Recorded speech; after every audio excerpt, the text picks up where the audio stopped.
Le premier métier dont on va parler, c'est le métier d'auditeur interne.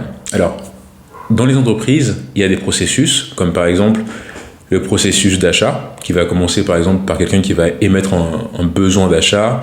Ensuite, le besoin va être validé, il va être signé. Ensuite, il va y avoir une sélection d'un fournisseur, un paiement et un rapprochement entre le paiement qui a été fait et le compte fournisseur comptable.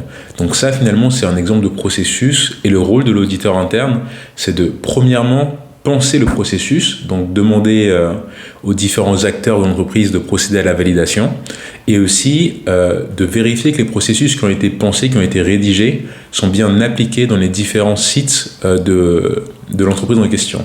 Donc en fait, l'audit interne, ça se rapproche un peu de l'audit financier. Je connais beaucoup de personnes qui font de l'audit interne après avoir travaillé justement en audit financier.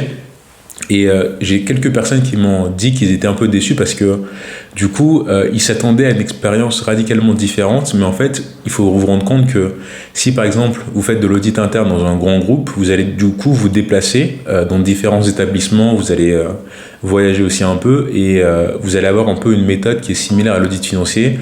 Vous allez arriver, vous allez récupérer différents achats et vous allez les tester pour voir si tout a été fait dans les clous. Donc ça reste un métier intéressant.